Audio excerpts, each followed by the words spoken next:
ETF index mutual funds నేర్చుకుని stock మార్కెట్లో రాణించాలనుకుంటున్నారా? వెంటనే ఈ నెంబర్కి కాల్ చేయండి.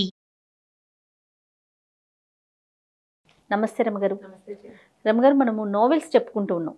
మధ్యలో కొంచెం గ్యాప్ వచ్చింది కదా, ఏదైనా మంచి నోవెల్ చెప్తారా? మరీ పాత నావెల్ కాదు, ఇవాళ తీసుకున్నది ఇంచుమించు 90s లో వచ్చింది. ఓకే. దొరసాని. దొరసాని సినిమా కూడా ఉంది రమగారు. ఇది ఇటీవల కాలంలో వచ్చింది కదా. ఆ సినిమాలో ఏమో ఆ అమ్మాయి ఏదో ఒక రాజుగారు అమ్మాయి, ఒక జమీందారు కూతురు. ఇది అది కాదు. ఓకే. ఒక చక్కటి అందమైన అమ్మాయి కథ. చెప్పండి చెప్పండి. ఈ రైటర్ ఎవరంటే రెంటచింతల మీనా ఆవిడ పేరు. ఈ కథ రాసేసరికి ఆవిడ చిన్నవారే, పెద్ద ఏజ్ ఉన్న ఆవిడేం కాదు. 20-30 మధ్యలో ఉండుంటాయేమో అనుకుంటున్నాను. నిన్నంతా మీరు మాట్లాడుతూ ఉన్నారు, టెక్స్ట్ చేస్తూ ఉన్నారు, ఆవిడేనా? అవును. ఓ సూపర్. నేను ఒక 5-6 రోజుల క్రితం మెసేజ్ పెట్టా, ఈ నావెల్ చెప్పాలనుకుంటున్నాను, మనసులోని మనసు చేసినట్టుగా చేస్తాను అని. అయితే ఆవిడ వారం నుంచి చూడలేదు. నిన్న నేను ఇక్కడ స్టూడియోలో అన్నారు కదా, చేయండి మీరు ఎలా చేస్తారో నాకు కూడా ఇంట్రెస్టింగ్ గా ఉందని చెప్పారు. అయితే ఈవిడతోటి మాట్లాడడం కుదిరిందనమాట. ఇది స్వాతిలో సీరియల్గా వచ్చింది. వస్తే చివరి ఎపిసోడ్ మిస్ అయ్యా నేను. కథ నాకు నచ్చింది. మామూలుగా మనకి ఒక వివాహ బంధం మీద, వైవాహికమైన వ్యవహారం మీద ఒక నమ్మకం ఉంటుంది. ఇష్టం లేకుండా పెళ్లి చేసుకున్న క్రమంగా పెళ్లిలో అడ్జస్ట్ అవుతారు పీపుల్. మనం అలాంటివి చూస్తాం కదా. పెళ్లికి ముందు నువ్వంటే నాకు ఇష్టం లేదు, లేదా పెళ్ళి అవ్వగానే కూడా మా అమ్మా నాన్నల బలవంతంతో పెళ్లి చేసుకున్నాము అన్న వాళ్ళు క్రమంగా సంసారంలో పడిపోతే మన చుట్టాల్లో వాళ్ళల్లో కనిపిస్తూ ఉంటారు. అవునవును. అయితే ఈ కథలో ఏంటంటే ఇష్టం లేకుండా ఏదో ఒక తొందరపాటికి లోనే పెళ్లి చేసుకుని అమ్మాయికి నువ్వంటే నాకు ఇష్టం లేదని చెప్పి మెల్లిగా ఆ వివాహ బాంధవ్యానికి లోబడిపోయిన ఒక అబ్బాయి అమ్మాయి కథ. మంచి ఇందులో ఒక చిన్న రొమాంటిక్ ఇది ఉన్నది, కానీ అది గట్టిగా చెప్పబడదు, ఒక సాఫ్ట్గా వెళ్తుందన్నమాట. ఒకే చోట కలిసి ఉంటే భార్యాభర్తలు వివాహం అయిన తర్వాత ఆ బాంధవ్యం వాళ్ళని ఎట్లా కలుపుతుంది అని చెప్పి చిన్న కథే. ఒక ఏమైనా 22 ఎపిసోడ్లు అలా ఉన్నాయి అంతే. 20-22 వారాల కథ, అందుకంటే పెద్దది కాదు. వారం వారం వెయిట్ చేసేదాన్ని బాగా నేను. 90s లో వచ్చింది. రమగారు, ఇప్పటికీ స్వాతిలో ఇలా సిరీస్ వస్తున్నాయా రమగారు? సీరియల్స్ ఇప్పుడు మధుబాబు గారిది కూడా ఏదో నడుస్తుంది ఇప్పుడు, నల్ల త్రాచో ఏదో. ఎక్కడైనా ఓసారి పుస్తకం కనబడితే చూస్తుంటాను నేను. ఇప్పుడు చదవట్లా. అప్పుడు ఏం చేసేదాన్ని అంటే రోజువారీ పుస్తకాలు తెచ్చిచ్చేందుకు ఒక అతను వస్తుండేవాడు. నెలకి ఇంత డబ్బులు కట్టేవాళ్ళం. ప్రతిరోజు వీక్లీ ఏదో ఒక వీక్లీ చతుర, విపుల అవి వచ్చేవి, స్వాతి మంత్లీ వచ్చేది, స్వాతి వీక్లీ, ఆంధ్రజ్యోతి, అప్పుడు పుస్తకాలు ఉండేవి, నవ్య, తర్వాత ఏమో పల్లకి అవి కూడా వచ్చేవి, హాసం అనే ఒక పత్రిక అట్లా వస్తూ ఉండేవి. ఇప్పుడు ఒక 8 ఏళ్ళుగా ఆ మనిషి కుదరలేదు. నేను కూడా ఏవేవో రకరకాల వేరే వ్యవహారాల్లో పడిపోయి రెగ్యులర్ వీక్లీలు చదవటంలో. అయితే మీనా గారు కొంతకాలం క్రితం నాకు ఫేస్బుక్లో కలిశారు. నేను ఫేస్బుక్ పెట్టేసరికల్లా ఆవిడ రెస్పాండ్ అయ్యారు, నన్ను చూస్తున్నానని చెప్పారండి. ఇప్పుడు పెద్దగా కథలు అవి రాయట్లేదు, తక్కువ రాస్తున్నారు. రాస్తూ ఉండండి బాగుంటుందని అడిగాను, కానీ తర్వాత పెద్దగా ఆవిడతో నేను మాట్లాడలే. చాలా రోజుల తర్వాత నేను మెసేజ్ పెట్టి ఆవిడకి అన్నారు. సూపర్, బాగుంటుంది కథ, ఇప్పటికి కూడా దొరుకుతుంది. దొరసాని పేరుతోటి, రెంటచింతల మీనా ఆవిడ పేరు. మీనా రెంటచింతల పేరుతోటి మీరు మనం ఫేస్బుక్లో కూడా వారిని చూడొచ్చు. స్క్రిప్ట్లో ఈ పుస్తకం దొరికింది నాకు. స్క్రిప్ట్ అనే యాప్ ఉంది, అది ఒక 4 రోజులు మనం ట్రై చేయొచ్చు, ఫ్రీ ట్రయల్ ఇస్తాడు. 4 రోజుల తర్వాత మనం బ్యాంక్ అకౌంట్ అని అటాచ్ చేసేయాలి. నెలకి ఇంతని కట్ అవుతుంది. రెగ్యులర్గా ఏవో ఒక నావెల్స్, పుస్తకాలు పాతవి చదివేందుకు ఒక అవకాశం. ఆన్లైన్ చదవటమే, నేను చదువుతున్నా కదా, ఇప్పుడు ఆన్లైన్ చదవటం మీద నాతో డిస్కషన్ పెట్టకండి, నాకు వేరే అవకాశం లేదు, అందుకని అవే. అయితే ఈ స్క్రిప్ట్లో దొరికిన పుస్తకం, ఈ పుస్తకం దొరికాకే నేను వారితో కనెక్ట్ అయ్యాను. ఈ కథ ఏంటంటే జానకి అని ఒక అమ్మాయి. ఈ అమ్మాయి ఇంటీరియర్ డిజైనరు. అమ్మ, నాన్న, తమ్ముడు, నాయనమ్మ మంచి యాక్టివ్గా ఉంటారు. ఆవిడ బాగా ఈ పిల్లని అన్ని రకాలుగా చక్కగా చూసుకుంటారు. కథా ప్రారంభం మనకి ఎట్లా కనపడుతుందంటే, జానకి విహారీ భార్యాభర్తలు. విహారీకి GMగా ప్రమోషన్ వస్తుంది. ఇంటికి వెళ్తాడు. 2 పిల్లలు వాళ్ళకి. ఓ పిల్లాడు ఒక 4-5 క్లాసులు, 4వ క్లాసు పిల్లాడు ఒకడు, చిన్న పిల్లాడు ఒక 5 ఏళ్లవాడు, అట్లా 2వ పిల్లాడు. వాడు ఎప్పుడు పక్కింట్లో ఆడుకుంటున్నట్టుగా చూపిస్తారు. మన దగ్గర కూడా ఉంటారు, అంతే పక్కింటికి వెళ్ళిపోతారు చూపిస్తారు. ఆ రోజు రాత్రి విహారి అనుకుంటాడనమాట, తను ఆలోచిస్తాడు, 7-8 ఏళ్ల క్రితం ఈ జానకితో నేను క్షణం బతకలేను అనుకున్నాను, ఇప్పుడు జానకి లేకపోతే నేను క్షణం బతకలేనట్టుగా అయిపోయాను. కథ ఇట్లాగే మొదలవుతుంది. వీళ్ళకి పెళ్లి చేస్తారు.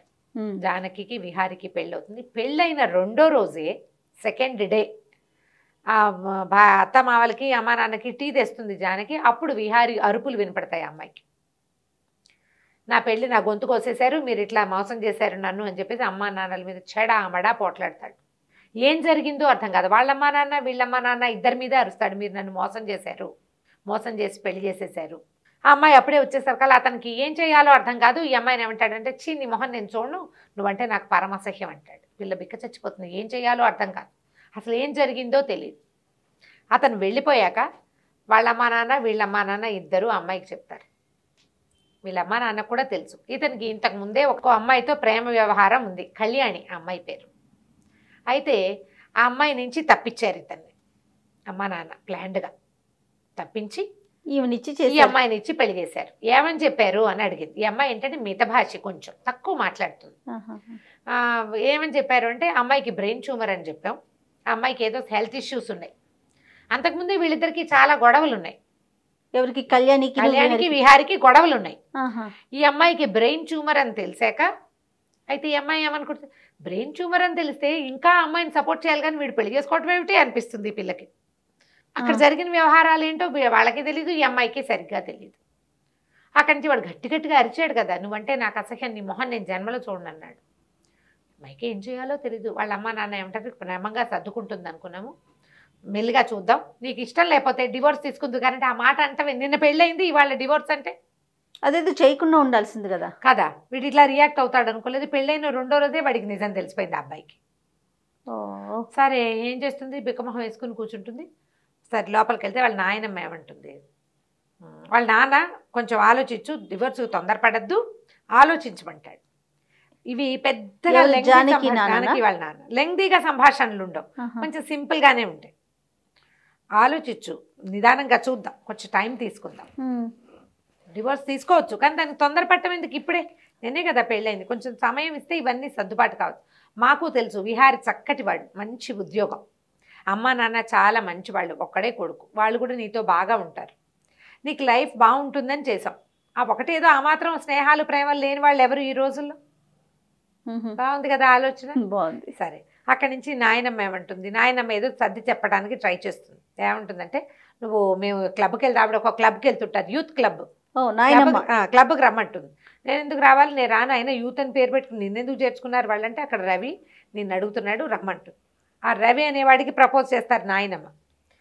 అతను చెస్ బాగా ఆడతాడు ఆవిడతోటి. ఈవిడేమో అమ్మాయి ఏమందంటే, అమ్మ నీకు నచ్చేది ఏమైనా ఉందా, రవి నీతో చెస్ ఆడతాడు కాబట్టి నన్ను ఇచ్చి పెళ్లి చేయాలనుకుంటున్నావు అంతే కదండి, మరి నువ్వు విజయ్ని ఎందుకు చేసుకోవాలనుకున్నావు అని అడుగుతుంది. ఈ అమ్మాయి జీవితంలో కూడా ఒక అబ్బాయి ఉన్నాడు. ఆ అబ్బాయితోటి అమ్మాయికి ఒక సమస్య, అందుకని వదిలిపెట్టేసింది. ఇవి జరుగుతాయి కదా, ఫ్రెండ్స్ ఉంటారు, పెళ్లిళ్ళ మాటలు వస్తాయి, వాళ్ళతోటి పడలేమనుకుని మానేసుకుంటారు. చూడక్కర్లేదు, ఇప్పుడు అసలు చూడాలా, ఇది వరకు కూడా చూసేవాళ్ళు కాదు, ఎవరికి వాళ్ళు డిసైడ్ చేసుకోవచ్చు, అదేం పెద్ద వ్యవహారంగా ఏమి నడిచేది కాదు. ఈవిడేమందంటే, కాదు నువ్వు ఎందుకు ఆలోచించవు దీని మీద, ఒకడేమో నీకు క్లాస్ పీకుతాడు ఆ విజయ్ అన్నవాడు, వీడేమో నీ మీద అరిచాడు, వీళ్ళిద్దరెవరు నీకు నో చెప్పడానికి, నువ్వు కదా నో చెప్పాల్సింది. ఇంత అత్యద్భుతమైన అమ్మాయిని పోగొట్టుకున్నావని ఏడవాలి వాళ్ళు, అది చెయ్యాలి నువ్వు అంటే, దానా దీనా విడాకులు తీసుకోవద్దు అని చెప్తోంది నాయనమ్మ స్మూత్గా. అక్కడి నుంచి అమ్మాయి ఏదో కొద్దిగా కొట్టుకున్నారు, పోట్లాడుకున్నారు. కొద్ది రోజులు గడిచిపోయిన తర్వాత ఈ అమ్మాయి అతని దగ్గరికి వెళ్ళిపోతుంది. వీళ్ళు ఉండేది విజయవాడలో, హైదరాబాద్ వెళ్ళింది. వెళ్ళేసరికల్లా విహారి దగ్గరికి పంపించారు. కాపురానికి వెళ్ళింది, ఎందుకు వెళ్ళిందో చెప్తుంది. వెళ్ళింది, వాళ్ళ అమ్మ నాన్న నువ్వు మనసులో పెట్టుకోకు, ఏడవకు, ఏదైనా ఇబ్బందిగా ఉంటే వచ్చేసేయి, నువ్వు బాధపడద్దు అని ఎట్లా కొట్లా బతిమలాడి అమ్మాయిని ట్రైన్ ఎక్కించారు. ఎక్కింది, వెళ్ళింది. వెళ్ళేసరికల్లా అతను ఇంట్లో లేడు, తాళం వేస్తుంది. ఇల్లంతా చాలా బాగుంది, చక్కగా క్యూట్గా ఉన్న డూప్లెక్స్ ఇల్లు, మొక్కలకు నీళ్ళు అవి పోయిట్లా, మిగిలిందంతా బాగుంది. ఆవిడ కూర్చుని ఉంటుంది సామాన్లన్నీ పట్టుకుని. ఓ అమ్మాయి వేస్తుంది చక్కగా పోనీ టైల్ చేసుకుని. అప్పుడు ఈ అమ్మాయికి తెలుస్తుంది అనమాట, విజయ్ అని ఈ అమ్మాయికి ఒక ఫ్రెండ్ ఉన్నాడు మన జానకి. అతను ఏం చేసేవాడు, ఈ అమ్మాయి ఏంటంటే కొంచెం పాతకాలం పద్ధతిలో లూజ్గా పెద్ద పెద్దగా ఉండేటువంటి చుడిదార్లు వేసుకునేది.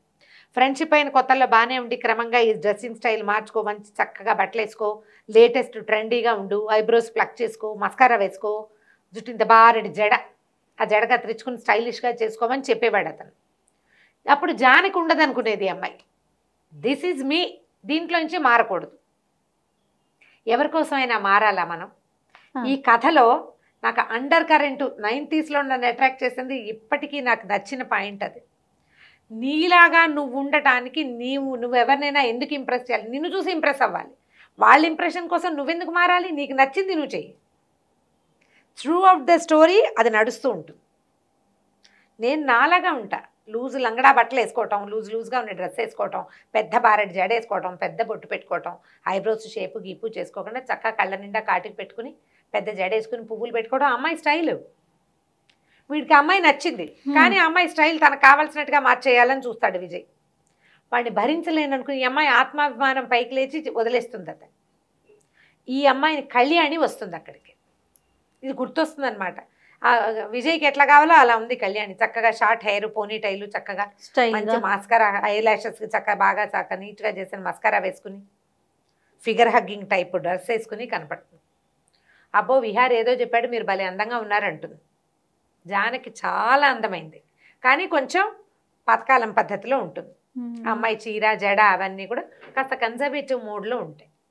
సరే ఏం చేస్తుంది, కాసేపు చూసి విహార్ ఇప్పట్లో రాడు అని ఆలోచించి, మీరు రావడం అసలు ఇష్టం లేదు నాకు అని చెప్పి తాళం తీసి బ్యాగ్లో పర్సులో నుంచి తాళం ఉంటుంది. విహారి ఇంటి తాళం కళ్యాణి దగ్గర ఉంది. తాళం తీస్తుంది, లోపలికి వెళ్ళండి అంటే తీసుకొస్తుంది. తీసుకొచ్చి పైకి తీసుకెళ్తుంది. ఒక పెద్ద బెడ్రూము, పక్కన ఒక గెస్ట్ రూమ్ ఉంటుంది. ఇల్లు చక్కగా ఉంటుంది, డూప్లెక్స్ ఇల్లు. ఈ రూమ్లో సామాన్లు పెట్టుకోమంటుంది. గెస్ట్ రూమ్లో పెట్టుకోవాలి భార్య. కాసేపు ఉంది, పైన కంపెనీ ఇచ్చింది. విహార్ వచ్చాడని పరిగెత్తుకుంటూ కిందకి వెళ్తుంది కళ్యాణి. పైకి అతన్ని పైకి వచ్చి ఎందుకు వచ్చావు అని పోట్లాడతాడు. నువ్వు ఎందుకు వచ్చావు, నీకు నాకు సంబంధం లేదని చెప్పేసా కదా, నీ మొహన్ నాకు గిట్టదని చెప్పే కదా, ఎందుకు వచ్చావు అంటాడు. నేను వచ్చాను, నా అంతటి నేను వచ్చాను, నా అంతటి నేను వెళ్ళేదాకా నేను ఇక్కడే ఉంటానని చెప్పేస్తుంది. వాళ్ళను, నేను నీ భార్యని, నా పని మీద వచ్చాను, నువ్వు పిలిస్తే రాలా. ఇప్పుడు ఇప్పటిదాకా మీదే ఇల్లు, నేను నీతో నా పెళ్ళి సేఫ్గా ఉన్ననాళ్ళు ఇది నా ఇల్లు కూడా వెళ్ళంటుంది. అతను కాస్త ఆ కళ్యాణితో కలిసి బండి మీద వెళ్ళిపోతాడు. ఈ అమ్మాయి ఇల్లు వాకిలి కొంచెం చూసుకుని చక్కగా ఇల్లు బాగుంది, అమ్మాయికి శుభ్రాలు బాగా పని చేసుకుంటుంది, ఎంతసేపు పని చేస్తుంది. మొక్కల్లో నీళ్ళు పోసుకోవడం, అన్నీ నీట్గా సర్దటం, పని దులుపుకోవటం, ఆ గోల్ చాలా ఎక్కువ.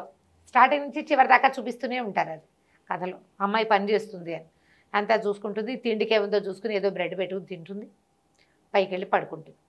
చీకటి పడ్డాక రాత్రి అయ్యాక అతను వస్తాడు, ఏదో వండుతాడు, కిందకు వచ్చి చూస్తుంది, కంచం పడేస్తాడు తినమని. అమ్మాయి ఉంది కదా మరి, ఏ పెద్దగా తిందు, పడుకుంటుంది.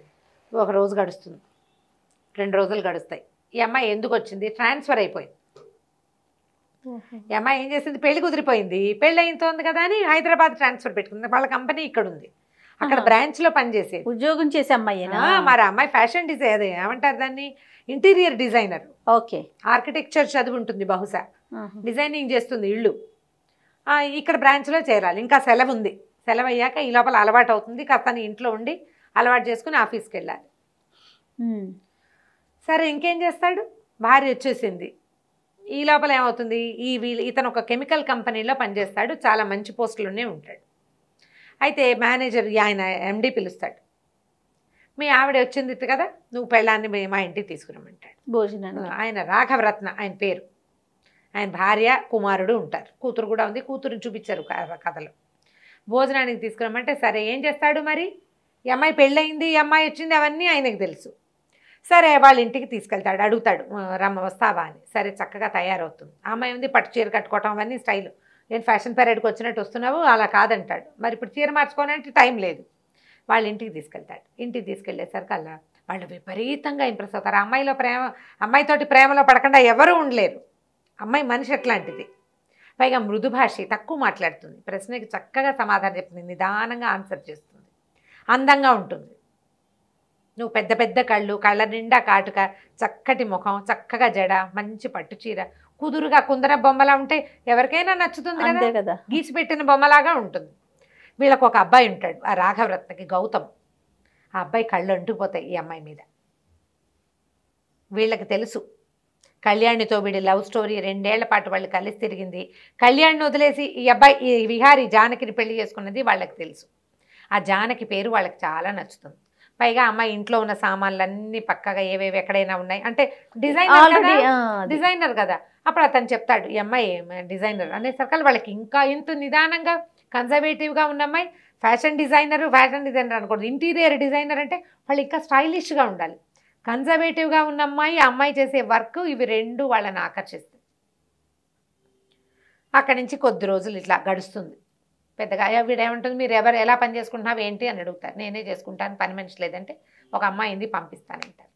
మర్నాడు పొద్దున ఒక కాంతమ్మని ఒక పని అమ్మాయిని పంపిస్తారు. ఓ 40-50 ఏళ్ళు మధ్యలో. ఆవిడ వచ్చి ఇక్కడ వీళ్ళ ఇంట్లో స్థిరపడుతుంది. వద్దంటారు. 400 జీతం అంటే చాలా ఎక్కువ. 90s లో 400 ఎక్కువ. మా 90s లో మేము కూడా మా పని మనిషికి 100 రూపాయలు ఇచ్చేవాళ్ళం. 100 చాలా ఎక్కువ.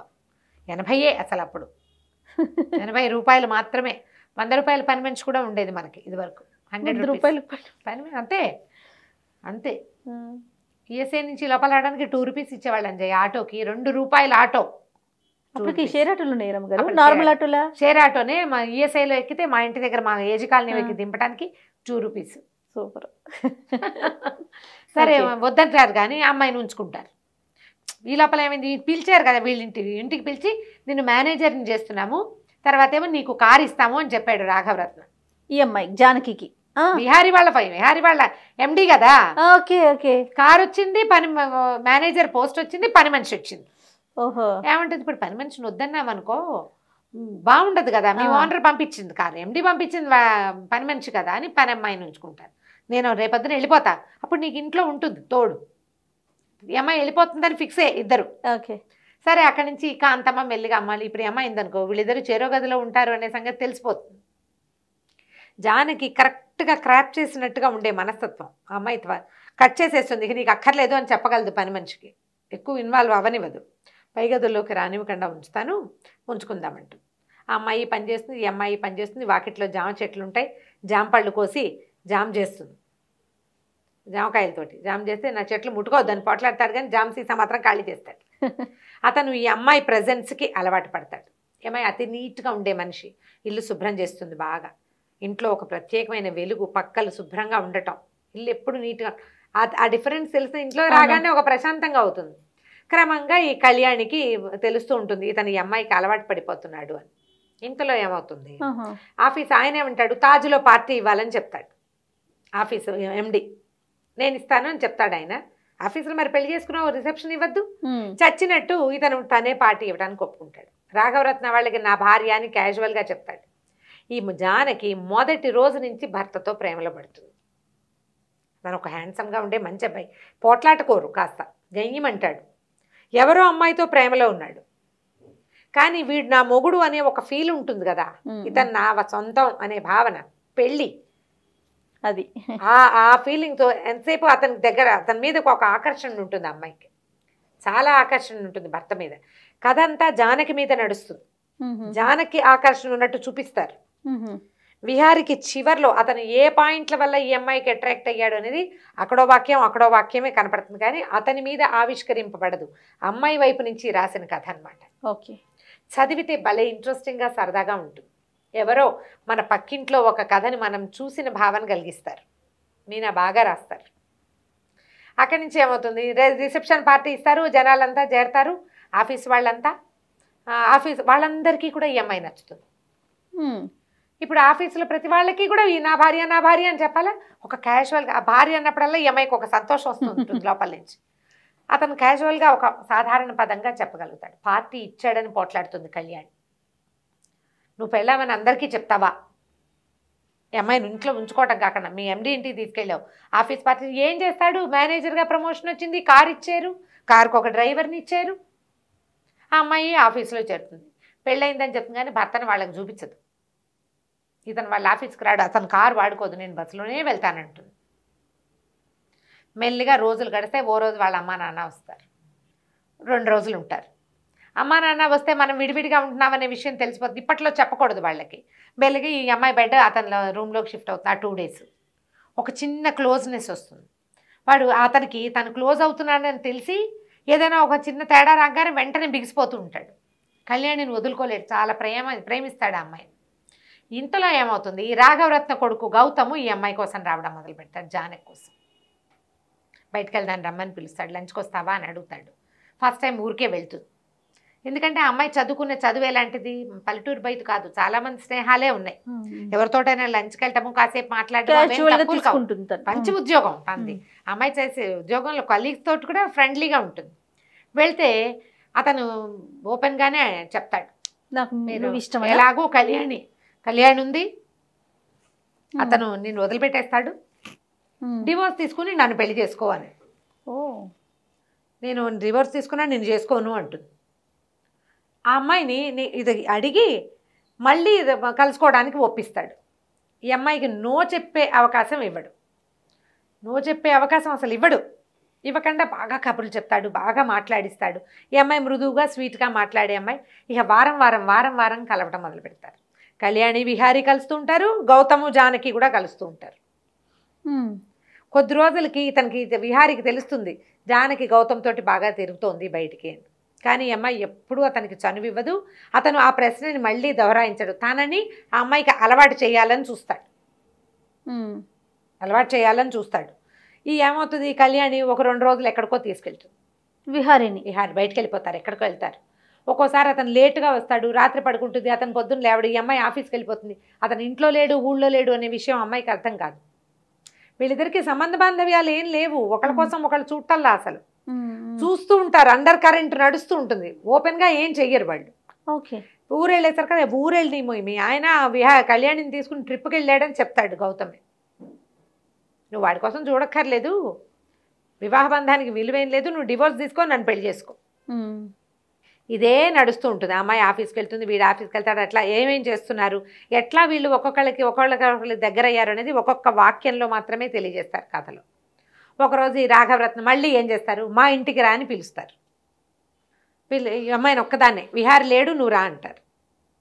వెళ్తుంది వాళ్ళ ఇంట్లో లంచ్కి. వాళ్ళు అదేదో పండగలాగా ఫీల్ అయ్యి చాలా బాగా ఉంటారు. ఈ గౌతము అమ్మాయి వెనకాలే ఉండి అమ్మాయికి లైన్ వేస్తున్నాడు అనమాట. లైన్ వేయటమే కొంచెం హుందాగా చేస్తాడు, చిల్లరగా కాదు. వీడికి నో చెప్పాలి అనుకుంటుంది కానీ అసలు అతను ఆ వాక్యాలు రానివ్వకుండా ఫ్రెండ్షిప్ చేస్తాడు. స్నేహంగా ఉంటారు. అక్కడికి ఇక్కడికి తీసుకెళ్తాడు, లంచ్కి డిన్నర్కి, బాగానే ఉంది. కొద్ది రోజులు, ఇంకా కొన్ని రోజులు గడుస్తాయి, నెలలు గడిచినాయి అనమాట. ఈ అమ్మాయి ట్రాన్స్ఫర్ తీసుకుని వెళ్ళాలి. కానీ వీడిని వదిలిపెట్టి వెళ్దామని ఉండదు. ఆ విహారిని వదలలేకుండా ఉంటుంది. అది గట్టిగా చూపించరు.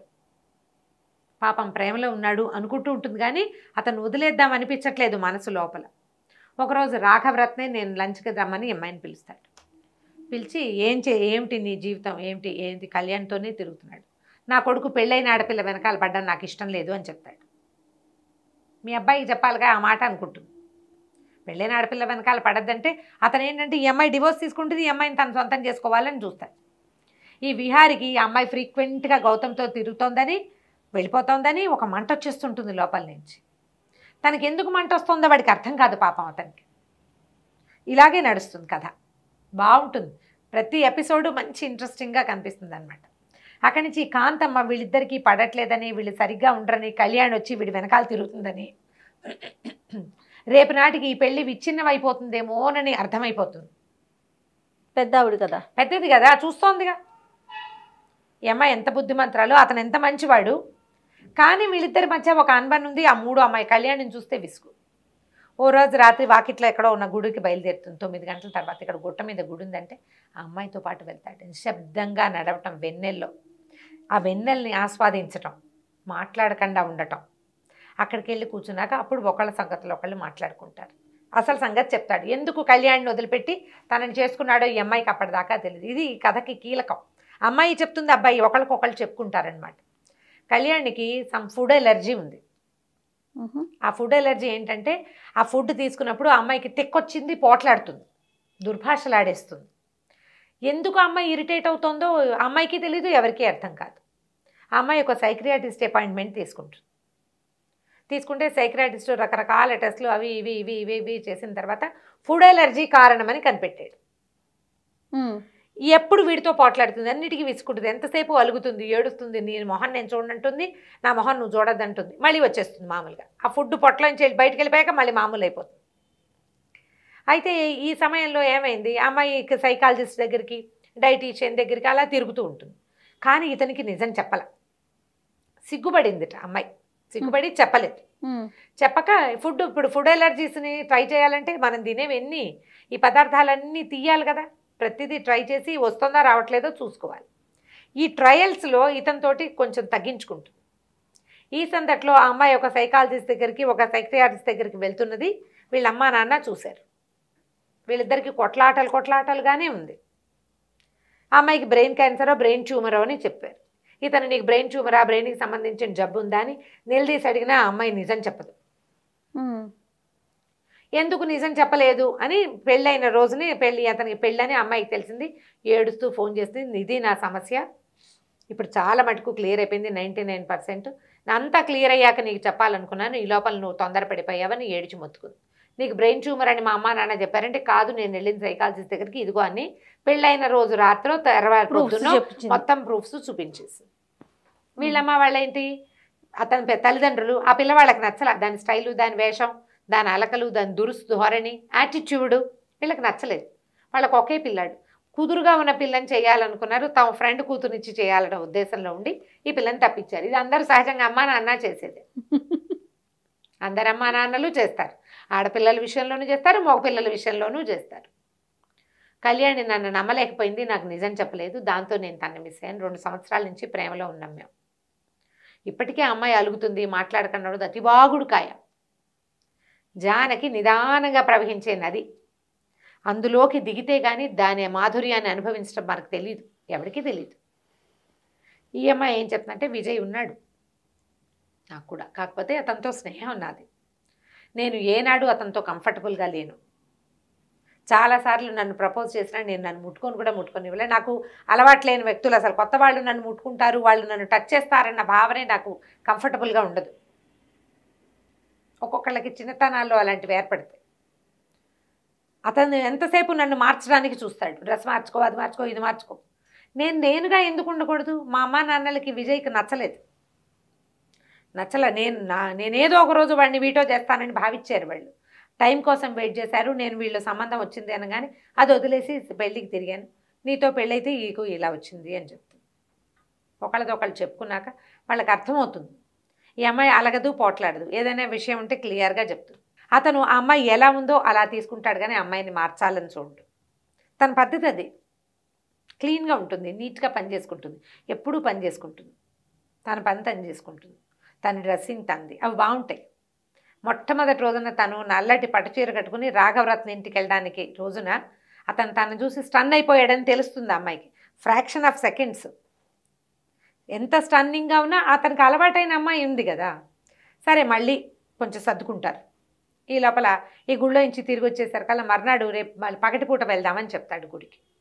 పగలు గుడికి బయలుదేరేసరికి కళ్యాణ్ వచ్చేస్తాం. అమ్మాయికి కొంచెం కొంచెంగా తెలుస్తాయి. ఎంతసేపు జానకి జపం చేస్తున్నాడు. జానకి అది చేస్తుంది, జానకి ఇది చేస్తుంది, జానకి అలా చేస్తుంది, జానకి ఇలా చేస్తుంది. నువ్వు జపం చేస్తున్నావు అని చెప్తుంది. ఎక్కడికో వెళ్ళడానికి తాళాలు తీసుకుంటాను రమ్మంటుంది. ఇతనికి వెళ్ళటం ఇష్టం లేదు.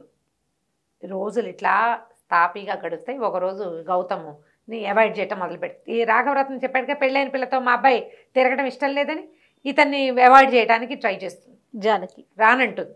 రాననేసరికల్లా వాడు పోట్లాడేస్తాడు వచ్చి. అతను పోట్లాడితే అమ్మాయి ఏమంటుంది, ఎందుకు మన ఫ్రెండ్షిప్ని పాడు చేస్తావు, నువ్వు నేను ఫ్రెండ్లీగా ఉన్నావు, దీనికి చివరి మార్గం ఏమిటి, మన ఇద్దరం పెళ్లి చేసుకోవటమేనా, స్నేహానికి పరాకాష్ట పిచ్చేనా, స్నేహంగా ఉండకూడదా మనం, దాన్ని పాడు చేయొద్దు, మన ఇద్దరం ఫ్రెండ్లీగా ఉన్నాం, ఫ్రెండ్లీగా ఉంచు, అంతేగాని పెళ్ళి కాదు, నేను నిన్ను పెళ్లి చేసుకుంటానని ఒక్కసారి కూడా నీకు చెప్పలేదు, నువ్వు నన్ను పిచ్చివాడిని చేసావు, అలా చేసావు, ఇలా చేసావు అని తిట్టిపోస్తాడు, చాలా గొడవ చేస్తాడు. ఏ గొడవకి అమ్మాయి సమాధానం చెప్పదు. ఒకవేళ విహారికి విడాకులు ఇచ్చిన నిన్ను నేను చేసుకోను అని చెప్పు, నేను పెళ్లి చేసుకోను, అసలు నాకు ఆ ఉద్దేశం లేదు, ఇస్తానా ఇవ్వనా అనేది నా స్వవిషయం, నీకేం తెలుసు, విహారి తిరుగుతున్నాడు, విహారి తిరిగినా సరే నేను విడాకులు తీసుకుంటానో తీసుకోనో కూడా నా స్వవిషయం, అందులో నీకు సంబంధం లేదు, నువ్వు నన్ను పిచ్చివాడిని చేసావు, నీ వెనకాల తిప్పుకున్నావు, వాడికి కుళ్ళు తెప్పించడానికి నువ్వు నాతో తిరిగేవంటాడు. అలాగే అంటారు కదా, వాడు అమ్మాయితో తిరుగుతున్నాడని వాడికి శాస్తి చేయడానికి నువ్వు నన్ను వాడుకున్నావు అంటాడు. నేను నిన్ను వాడుకోవాలా, కేవలం ఫ్రెండ్షిపే చేశాను నీతో, కాదు కూడదు, ఇది కొంత డిస్కషన్ అవుతుంది. ఈ కళ్యాణిని వదిలించేసుకోవాలనుకుంటాడు. ఇద్దరు కలిసి ఆ అమ్మాయి ఏమో తన ఆఫీసర్తో లంచ్కి వెళ్తుంది, కళ్యాణి వీడు ఇద్దరు వస్తారు, ఇంకొక బల మీద కూర్చుంటారు. ఎంతసేపు ఆ అమ్మాయిని చూస్తుంటాడు. కళ్యాణితో కూర్చొని జానకి మీదే ఉంటుంది అతని దృష్టి. గంధపు చెక్కలాగా కనపడుతూ ఉంటుంది మనిషి, అందంగా ఉంటుంది. ఆ కళ్ళు తిరగవు ఆమె మీద నుంచి, అలవాటైపోతుంది అనమాట. అట్లా తర్వాత తనకు నన్ను ఎందుకు పిలవలేదు అంటే ఈ అమ్మాయి కూడా నన్ను చూస్తోంది అనమాట. నాకు ఎట్లాంటి అట్రాక్షన్ ఈ అమ్మాయి మీద ఉందో అమ్మాయి కూడా అదే ఉంది అని అతనికి అర్థమవుతుంది. అయితే నేను ఊరు వెళ్తాను, నాకు టికెట్ బుక్ చేయమని చెప్తుంది. ఏమంటే కాదు, ఊరు వెళ్ళటానికి 2 రోజులు ఆగి బుక్ చేస్తానని చెప్తాడు. 2 రోజులు టైం ఎందుకు తీసుకున్నాడు, అమ్మాయి కూడా అర్థమవుతుంటుంది ఇది లా ఆఫ్ అట్రాక్షన్ అంతే. ఆ కథలో ఉన్న అండర్ కరెంట్ ఏంటంటే ఒక చోట ఉండటం కనుక మొదలు పెడితే, ఒకళ్ళ పద్ధతులు ఒకళ్ళని ఇంప్రెస్ చేయటం కనుక మొదలు పెడితే ఆటోమేటిక్గా మిగిలినవన్నీ అట్రాక్షన్స్ అన్నీ పోతాయి. ఈ కలిసి ఉండటం సహజీవనం ఉంది చూసావా, ఇది మనుషుల్ని దగ్గరికి లాగుతుంది. ఇందులో ఇంటిమసీ లేదు, క్లోజ్నెస్ లేదు, ఎవరి జీవితం వాళ్ళది, కానీ వాళ్ళిద్దరూ కలిసి ఉంటారు. ఒక అలవాటు అవుతుంది. మనం ఇలాంటి కథలు కొన్ని చూస్తూ ఉంటాం. అలవాటు తెలుస్తుంది, ఒకళ్ళనొకళ్ళు బాగా తెలుసుకోగలుగుతారు. నాకు కావాల్సింది ఇక్కడే ఉంది అని అర్థమవుతుంది. సరే కళ్యాణికి చెప్పేస్తాడు, నేను జానకిని వదిలిపెట్టి ఉండలేను, ఆమె నన్ను విపరీతంగా ఇంప్రెస్ చేసేసింది, కాబట్టి వెరీ సారీ, నేను నిన్ను పెళ్లి చేసుకోలేను. వాళ్ళ అమ్మా నాన్న కూడా వస్తారు, కళ్యాణి వాళ్ళ అమ్మా నాన్న వస్తారు. వాళ్ళు పెళ్ళి పెళ్ళి పెళ్ళి అంటారు. నీకు పెళ్ళయిందని మా అమ్మా నాన్నకి చెప్పద్దు అని గట్టిగా చెప్తుంది. చెప్పడు, కానీ పెళ్ళికి టలా ఇస్తాడు. వాళ్ళు అడుగుతుంటే తర్వాత తర్వాత అంటాడు. ఈ జానకి ఏం చేస్తుంది, అతనికి ఆ గౌతమ్కి కూడా అర్థమవుతుంది, క్లియర్గా ఆలోచించుకుంటాడు. మా ఇంటికి వచ్చిన రోజున జానకి ఎలా మొగుడికి వేసి చూస్తోంది, అతను ఎట్లాంటి బట్టలు వేసుకున్నా ఆ భర్త మీదే ఆకర్షణ అమ్మాయికి. కొత్తగా పెళ్ళైన వాళ్ళు ఒకళ్ళనొకళ్ళు చూసుకునే చూపు విహారి చూడాల, కానీ జానకి కళ్ళన్నీ విహారి మీదే ఉన్నాయి. నన్ను చూడలేదు, నేనే పొరపాటు పడ్డాను. అమ్మాయి సామాన్యంగానే వచ్చింది, ఆ ఫ్రెండ్షిప్ చెడగొట్టుకోవటం ఇష్టం ఉండదు. ఇతన్ని అడుగుతాడు విహారికి, వాళ్ళిద్దరికీ చిన్న సంభాషణ ఉంటుంది. నువ్వు ఏం చేస్తావు, ఏదో ఒకటి చేస్తానంటాడు. జానకిని బాధ మాత్రం పెట్టద్దు, బాధ పెట్టకు, అలాంటి వాళ్ళు దొరకరు. ఆమె నీ సొంతమైతే నీ అంత లక్కీ ఫెయిల్ ఇంకెవడు ఉండడని చెప్తాడు. వీడికి అర్థమవుతుంది ఈ అమ్మాయి ఇతన్ని రిజెక్ట్ చేసేసింది. పువ్వులు పంపిస్తాడు, క్షమాపణతో జానకి గారికి అని పంపిస్తాడు. ఎందుకు క్షమాపణలు అని అడుగుతాడనమాట విహారి. అడిగితే వెళ్ళి రిజెక్ట్ చేశాను, నేను అతను చేసుకునే ఉద్దేశం, ఇతనికి ఉత్సాహం వస్తుంది. ఈ అమ్మాయికి అతని మీద ఏ ఆసక్తి లేదు, తన మీదే ఉంది అని అర్థమవుతుంది. ఆ రోజు రాత్రి పరిగెత్తుకుంటూ ఇంటికి వస్తాడు. ఈ అమ్మాయికి ఆ ఇంట్లో ఉన్న కొన్ని ప్లేసులు అవి ఇష్టం, పారిజాత పువ్వులు రాలుతుంటాయి అని, మొక్కలు అవి ఇష్టపడే అమ్మాయి కదా. వాళ్ళిద్దరూ ఒకటైపోతారు. ఆ తర్వాత హాయిగా ఉంటారు. కళ్యాణి పెళ్లి చేసుకుంటుంది. ఆ కళ్యాణి పెళ్లి చేసుకుంది అనే మాట కథ మొదట్లోనే. కళ్యాణి వచ్చింది, నువ్వు అవాయిడ్ చేస్తావని అంటోంది, మీరు అంటుంది, అవాయిడ్ చేస్తున్నాడని అంటోంది. వాళ్ళ వాళ్ళని సంటిగాడి పుట్టినరోజుకి పిలుద్దామా అంటుంది. వాళ్ళతో ఫ్రెండ్షిప్ మెయింటైన్ చేస్తున్నారు వీళ్ళు హెల్దీగా. గౌతమ్ తోటి ఫ్రెండ్షిప్ మెయింటైన్ చేస్తారు హెల్దీగా. ఇవి ఫిజికల్ అట్రాక్షన్స్ తాత్కాలికమైనవి, మానసికమైన అట్రాక్షనే ఎక్కువ కాలం బతుకుతుంది. దీంతో కథ ఎండ్ చేసేస్తారు. ఎంత హాయిగా రొమాంటిక్గా సాగుతుంది, ఎక్కడా రొమాన్స్ కనపడదు మనకి. అండర్ కరెంట్ ఇది కనిపిస్తుంది. అమ్మాయిలు తమ ఆత్మాభిమానాన్ని కాపాడుకోవటం, పెళ్లి చేసుకునేటప్పుడు ఏవి తీసుకోవాలి, అసలు పెళ్ళికి కావాల్సింది ఏంటి అనే పాయింట్ మీదే స్టోరీ నడుస్తుంది. మీనా రెంట చింతల ఆవిడ రాసిన దోసాని. చాలా బాగుంది రమ్మగారు, కూల్గా ఉంది. పుస్తకం దొరికితే చదవండి, స్క్రిప్ట్లో దొరుకుతుంది తప్పకుండా. ఇప్పుడు నేను చెప్పిన కథే కొంచెం లెంగ్దీగా ఒక 23 వారాలు ఏమో వచ్చిందని జ్ఞాపకం నాకు. చక్కగా ఉంటుంది, హాయిగా కూల్గా చదివచ్చు. భాష మన భాషే, లేటెస్ట్ సంభాషణలు కూడా కొన్ని ఉంటాయి, బ్రహ్మాండంగా ఉంటుంది. ప్రయత్నం చేసి చూడండి పుస్తకం కోసం. తప్పకుండా అండి. నమస్తే. నమస్తే.